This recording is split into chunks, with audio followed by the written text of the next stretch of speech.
What's up, potties? The fresh produce of the week is the pitaya, aka dragon fruit. I've seen two types of dragon fruit in Singapore. The long dragon fruit has a white inside. The very round dragon fruit has a red inside like this guy. The red dragon fruit tends to be sweeter and a bit more expensive. I'm saving this one for tomorrow's breakfast, and I'm gonna eat this today. Alright, my long-time viewers know what time it is. Grab your bowl of fresh fruits and vegetables, and let's have our Q&A session. Let's have a party time. Today I'm eating a bunch of tropical fruits. We've got the red dragon fruit, a banana, papaya, and a Sarawak pineapple. Let's have a bite of the red dragon fruit. Mild sweet. My teeth are gonna get pink after this. Hey, a question about fruit and veggie colors. Would it be best if we ate all of our meals color-coded? Like one day eat white foods for breakfast, orange for lunch, green for dinner, and say the next day we have purple for breakfast and so on? What do you think about that? I'm really considering it.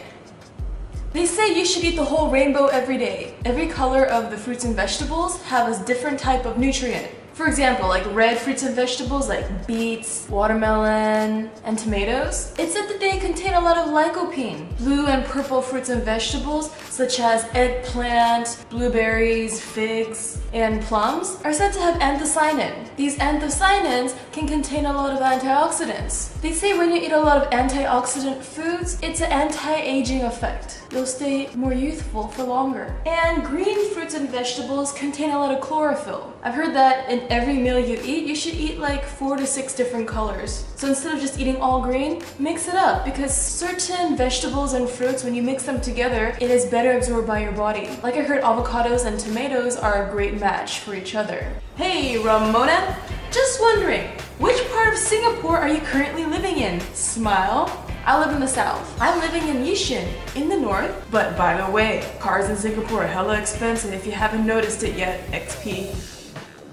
The first Singaporean friend I made here, she tells me that to drive the lowest level of a car, you have to pay $100,000 for a piece of paper to say that you could drive. And that piece of paper will last for 10 years. So every 10 years, if you still want to drive, you have to pay another $100,000 or whatever amount they have set at that time. And then a $70,000 car in the US can cost $500,000 in Singapore. You know, there's a lot of cars on the road considering how expensive it is to own a car and drive it. As for me, I'm a visitor, and even if I lived in Singapore, I think I'd use that $500,000 not for a car, but to buy a year's supply, no, a lifetime, no, 2 lifetimes worth of coconuts. Every time I drink a coconut, I feel like I'm on vacation. So every coconut may cost like $1 to $3, but when you have that drink, it feels like you're in Hawaii. It feels like you're in Philippines. It feels like you're here. It feels like you're there. And every trip to somewhere tropical can cost easily over $1,000. So really, when you drink coconuts, you're saving money from all that airfare and hotel fees.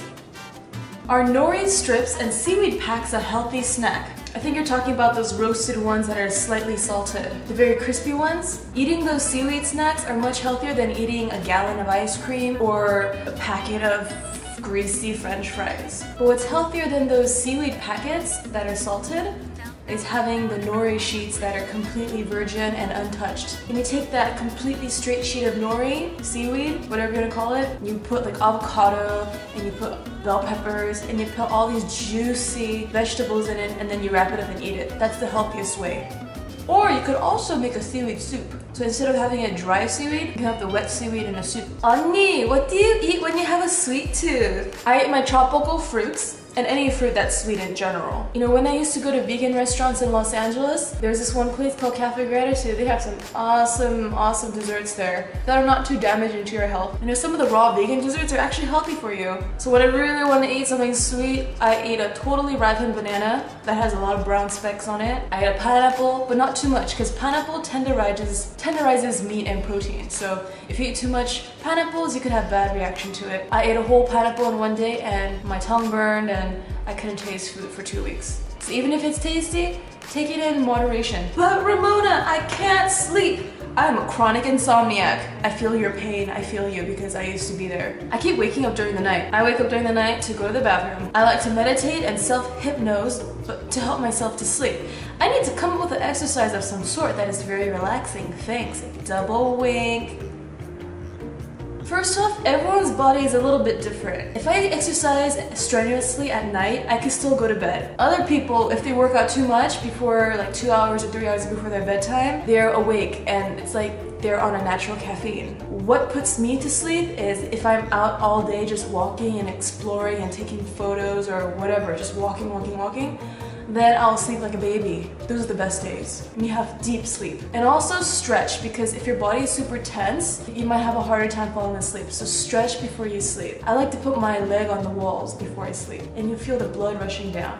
Your body naturally creates melatonin. Melatonin makes you feel sleepy. And to fall asleep well, you gotta make the melatonin level high. So if you have a hard time falling asleep, eat like a banana before you go to sleep. But make sure when you eat that banana, your stomach is pretty empty, that you're not too full from dinner. And I personally will never take Ambien or go on pills, sleeping pills, because you can become dependent on those. Natural way is always the best. Double wink! What types of sights are there to see in Singapore? Ramona, Nuna, you're big sister to me. Hope you answer. Double wink, double wink.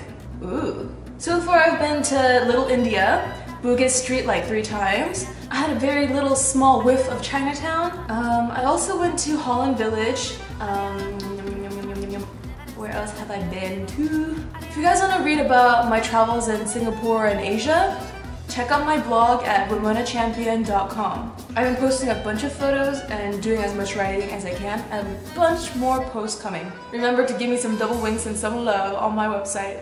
Hi Ramona! Do you have any bad experience with any healthy food or vegan restaurants? Thanks. Like with any other genre of food, there will be good experiences and not so good experiences. There are a couple vegan restaurants in Los Angeles that I completely fell in love with. Other restaurants, not so much. In some restaurants, some dishes are super good, but they're not consistent. Now, if you want to read my food reviews, check out my website for that too. Do you ever eat vegan cheese?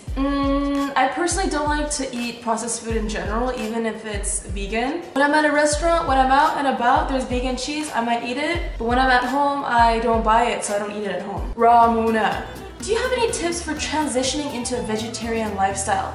Sincerely, a meat lover.